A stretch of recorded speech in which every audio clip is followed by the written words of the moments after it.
Thank you so much for this opportunity to come and talk to you this morning and share God's love. UCC is my home. I'll talk a little bit about the church and my journey, especially as I started from here in 2011. But before that, the most important journey that I wanted to talk to you about is three things. God has a predestined plan for us. God has a purpose in our lives. And God wants us to proclaim His love.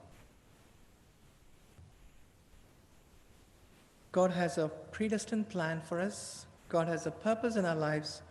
And God wants us to proclaim His love for us. I wanted to talk to you about 47 years back, what happened, and what was the purpose for God to choose me. When I was born in my mother's womb, I had no idea. After I was born, just 4 years old, I told my mom I wanted to be a girl. This was back in India. My mom looked at the social constructs by the colonial British government that was so binary. And she told me that, you're a boy, you're not a girl. I didn't understand. There was no media, there was no social media, there was no news, there was nothing. All that was available was radio at the time. I'm talking about early 70s, back in India. And I remember my gender wasn't doing justice to my anatomy. I was going through a trauma that I did not understand. My gender and my anatomy were not aligning. I was born in a traditional Christian home. My dad was the first Hindu convert in our family. My mom was a Christian. And my dad and mom were so much into all the religious activities that I've been to Billy Graham's crusade when he came to India, I think sometime in 1978 or so. I remember the times I have gone and prayed where I've told the preachers, and in my mind, I always asked God that I do not want to have this thought in my mind that I was different.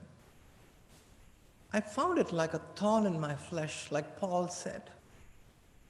It was so much troubling me that I didn't know what was going on. While I was in my elementary school, my uncle abused me. And then 2 years later, my cousin brother abused me sexually. I went through a lot of trauma, and I was seeking to tell my mom about what was going on, but unfortunately, we grew up in a very middle-class family where we were always struggling for money. Growing up in a single-bedroom home and a middle-class family in India was really hard. My mom was a nurse, and my dad had a radio shop, and that was what it was called, like a Radio Shack. Growing up in that kind of environment, I knew that my life is never going to be the same. I wanted to come out, but I could not. I always look at the legislature that the government lays upon young children these days, and they tell them that this is your lifestyle choice. And it just pains me so much because you don't wake up one day and choose to be a girl. You don't wake up one day and choose to be gender non-binary or a man or a boy because something in your head tells you, this is how we are born. This is how we are born. There are 7.8 million people in the planet, and God cares for each and every one of us. All our fingerprints are different. God cares so much about us, but sometimes it just baffles my mind as to why God created me differently. And here I was starting to discover, and at the point, my religion was in the beach. It wasn't in the church. When I went to the church, I felt so guilty.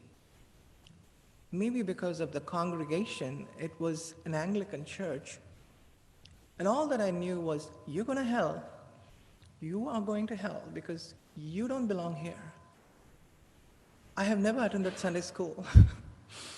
And the reason why I was so scared of church is because I knew that I was going to hell, and I did not want to go to church because it reminded me of my guilt that I was born this way and there's no way to change it. And I didn't know how to express myself, and all I did was in the closet. Growing up, I remember in my 9th grade, I came out and I was publicly humiliated in India, where they made me stand and they were just using all kinds of names and derogatory words. And I'm fortunate enough to be left alone those days. I remember fast forwarding, I just had 3 options. One is to get out of my home and join the Hijra community. And they were the people who were just living there and they were secluded and ostracized by the community. The second thing is kill myself. The third thing is just suck it up and live your life. I chose the third way because I tried the second and I was afraid to live and I was also afraid to die. I moved on, fast forward, I came to this country, I really did well. I did very well in my studies, I did really well in my work. They sent me to this country. I was working for Dun & Bradstreet. I was working for all the big fives and Fortune 500 companies. I was really doing well. Professionally, I was such a successful businessman, but deep inside, I was the struggling Celia. I had this femininity that I didn't know how to express even to my wife. In 2004, I came out to her and I told her, sweetheart, I'm different. She didn't understand. Unfortunately, it wasn't a great place to come out in Florida. Jacksonville, Florida. I remember coming out to my wife and she said, go talk to a therapist. And I did. And they told me I was a feminine gay. I didn't know what that meant, but I didn't identify as a feminine gay. And I knew I was completely different. I learned to just suppress myself and I thought this would go away. I'm going to take it to my grave. I don't want the world to know. And that's how I started my journey. When I came to this church, all the time I had this prayer. Even when my daughter was born, when her heartbeat was, just pumping in my wife's stomach, I was just sitting there and thinking, that's my daughter, and I care for her so much. And if I was trans, wouldn't you care for me? Because you made me this way. I didn't choose to be this way. Can you change me? I want to start a family. I want to be a dad. I want to be... And I had so many things in my mind. And I prayed and God never answered. Till 2001, I remember that God taught me a lesson, that He has a predestined plan for me. And He said, accept who you are and how I made you. Accept the way I made you, because this is who you are. That made a huge difference in my life. And still, I was very apprehensive to come out because of my status. I was working with Amgen in 2006 when I came and I took over that account, and I was one of the executives from my company running the business where I had 800 people reporting to me back in India and 120 people out of Thousand Oaks here. 2011, I walked into this church. I remember that room. I called June and I said, I don't know who I am, but can I just come as Celia and be a part of your church? It's just because that website had a word that said open and affirming. It was not just open, but it was affirming. And I remember the proclamation that you have written. There used to be a proclamation here about open and affirming. And I read the proclamation when I first came in, and I looked outside there, just behind the... I read it and I was thinking, why aren't there churches like UCC? My first question was, why weren't there churches? And I didn't know that God had chosen me to be this way. And I was always resisting.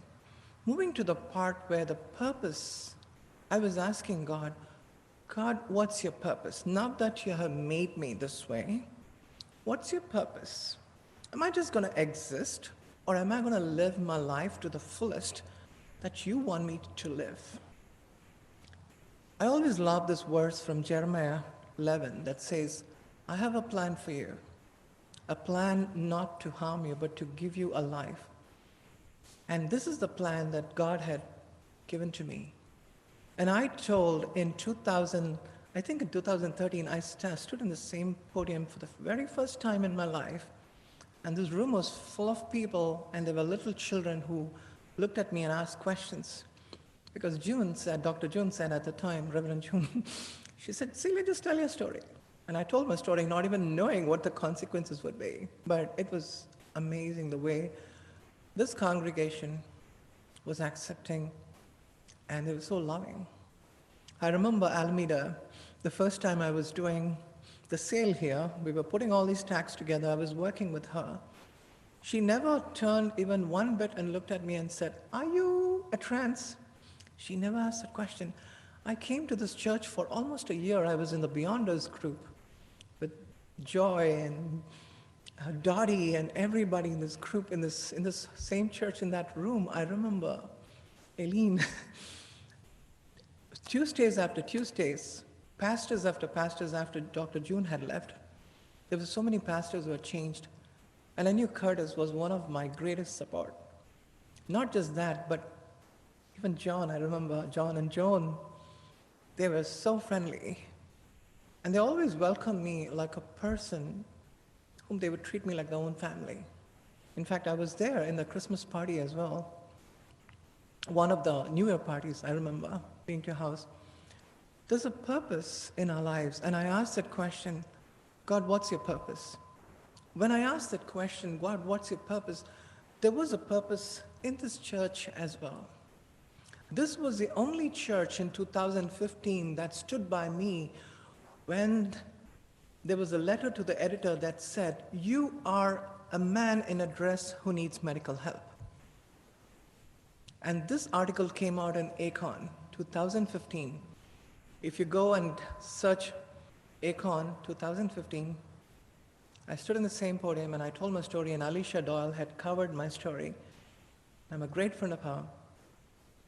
I remember getting in their room, and Timmy had brought the newspaper, and he said, Celia, there's a lot of crap about you, but you know what? We support you. I was so heartbroken because I was honestly and truly telling my story, and here I was thinking this community is going to be accepting, they would change. But unfortunately, they were not. And I remember sitting in the car, crying, and I had two choices at the time. Again, I asked, God, what's your purpose? Why are you putting me through this? I did not want to go there. Why have you chosen me to do this? The only thing that came to my mind is, being trans is not your agenda. Being a human being is your agenda. So stand up for who you are. Stand up for people like you. Stand up for someone who is being marginalized. I remember Liliana, this church was such a big supporter of Liliana. I went for her daughter's quinceanera, took pictures of her daughter, and I learned humanity, not just about trans people, but people who are marginalized, people who are struggling. That changed me. That made me a humanitarian more than a trans activist. When I received the award from HRC, I had questioned the policies about why do you think Amgen is not inclusive, though they have a corporate equality index of 100%. I remember challenging Amgen as well. And everyone was very apprehensive about it. They were protective about the culture in the company, but I challenged them. I remember HRC calling me and said, Celia, what can we do even to incorporate those changes within our policies? And I did. I've been in a situation where I understood what was God's purpose in my life. And here's the important thing. My wife told me that don't come out to your daughter because she doesn't want to see a dad who is representing himself as a woman. And I told my wife that I need to come out to her. 2015, I came out to my daughter and I told her my story. She accepted me in 25 minutes. My wife took 17 years. In fact, she just texted me before saying that, preach. She was so happy about my story. And she said, I want you to Do a good job. Here's the thing, when God has a purpose in your life, you don't have to move mountains. God will move them for you. God moved the mountains. God made the way for Moses and the Israelites at the time when they had to reach the land of Canaan. The third thing that I wanted to talk about is proclaiming. And this is the part that I believe that, I remember there was a question that was asked to me. This person was in the Fluid group. It happened to be a group where we were talking about the church. And when we meet here for Fluid, we don't talk about the church because we are non-religious at the time, because we don't want to force anyone to. Just because we have our Fluid group here doesn't mean that, we are teaching them about Christianity. But that conversation was very interesting. I want to close with this. The person asked me, Celia, I don't believe in religion. This Christianity, I've been hurt many times. I've been thrown out of the church many times because I don't believe in religion. And I said, I agree with you. I believe in a relationship with God, not in a religious way that man has created. The person was so appalled, and I have seen many folks come to this church from the meetings. There were a lot of them who even got married. I remember Lisa and CJ. There were so many of them here, a lot of times here. And I've been always encouraged by Sean. There's so many people in this church who have been my mentors. When I look at what I have accomplished, it's not because I did it, we did it. I'm standing here not to tell my story. I'm standing here to tell our story. Because this is the only church in Conejo Valley that has modeled truly the meaning of the purpose of God in our lives. As I wanted to close, I want to say, God's told Paul, when Paul had written, he always talked about this thorn in his flesh. And I always felt like being Celia was like a thorn in my flesh. Like, why am I? I'm a man, but why am I created differently? And I don't want to be this way. And that's always been my prayer for 40 years. But God changed everything. And I knew this is my destiny. This is what God wanted me to do. This is what God wants this church to do. This church has been such a pillar for so many people in the community, especially the LGBTQ community. Pride means proclaiming radically our individualistic nature and demonstrating equality. That is pride to me. And I wanted to end by saying that my daughter is now 21 years old, and she's one of the young Democratic delegates who was elected this time. And she's so proud, and she looked at me and said, Dad, I am so proud of you. And my wife, she gave me a hug and she said, I'm so proud of you. And we've been married for 24 years. We are still married. We are still in the same household. And it's because of the community, of the family, of the county, that we changed the county, we changed the country, we changed the continents. And that's what we are here to do. Thank you so much. This has been such an amazing time, and I want to thank you all for your love, your support, and most of all, for accepting me and changing my life. Thank you.